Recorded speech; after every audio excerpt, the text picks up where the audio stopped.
I have talked with so many people in the past about their spiritual lives. That's what I do. I'm a pastor, right? That's part of my job description. One of the constant themes that keeps coming up over and over and over again is this theme of individuality. There are some people out there that believe that they could live this life, this Christian life, better in isolation by themselves. It's just about me and Jesus anyway. When I go to church or whenever I'm in community, that just kind of sends me backward. Perhaps they've had some personal hurt. Perhaps that triggers them in some ways. The Bible over and over and over again emphasizes unity and community. The unity because division is not of the Spirit, and we see that so many times, but community because we are better together. And we see that over and over and over again. In fact, in Ephesians chapter 5, if we remember a little bit about Ephesians, Paul was writing to the Ephesian church because there was such division, hatred among one another, and people were starting to feel like they were more elite than others. So I'm just giving that very shallow dive into Ephesians to talk about this fact here in just a moment. But if you look at Ephesians chapter 5, um, Paul is talking about what it means to live a Christian life and what it means to respect one another, love one another, and worship with one another. So I'm going to start in verse 15 of chapter 5, and there's something fascinating that I read today in a book that I need to share with you. And to be quite honest, I'm using this devotional today to convey this, and it has given me an epiphany about our spiritual life. So let me go into it. Verse 15, be very careful then how you live, not as unwise, but as wise, making the most of every opportunity because the days are evil.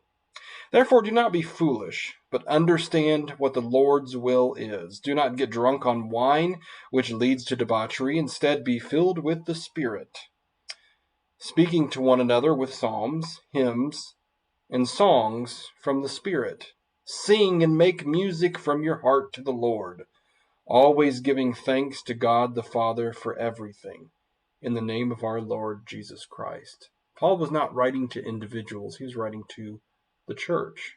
The reason I think that's important is because sometimes we'll read this and go, oh, I need to sing more, or I need to praise more. But it's talking about speaking to one another and singing with one another.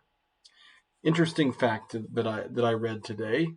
It's from a book called Originals by Adam Grant, and he's an organizational psychologist. He's talking about there was a study from the University of California, Santa Barbara, in which they had a giant group of people, and they assigned them to sing the song "O Canada," just a random song. It didn't really even matter what the song was.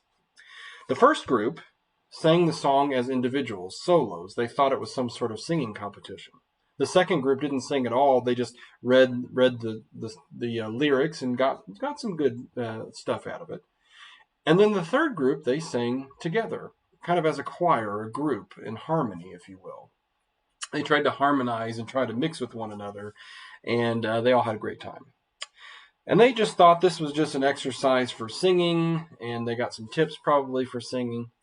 Now, what happened after that was absolutely fascinating. They took the same group, all three of these groups together, and they did some social experiments on them where they gave them money and different resources and things like that. And you know what they found?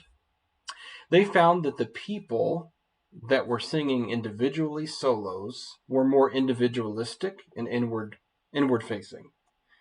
And the people who sang together were a lot more altruistic, so they served one another, and they were more generous with the money that they received with one another. They wanted to serve people. You see, in the Bible, we see this concept of unity and community and serving, but we see that in science as well. So I guess God knew what he was talking about. This idea that we can live this life in absolute isolation is absolute garbage. Now, we can read together, or we can read individually, we can study, we can grow, certainly, but there gets to be a point in our lives where we must be in community with one another. And I think that is very evident throughout all of Scripture. That Jesus didn't just come to one and he just left, but he wanted us to be unified. In other parts of Ephesians especially, it talks about having unity through the bond of peace. So it's so tempting because people hurt our feelings. They have different personalities. They communicate differently than we do. And it's so tempting to just kind of write them off and say, I'm just going to do this alone. But I'm telling you that God brings us together for a purpose. And he loves us so much that he gave us one another. And he gave us his Spirit to bring the unity and the resources we need. Well, I hope you have a great week this week. See you Sunday.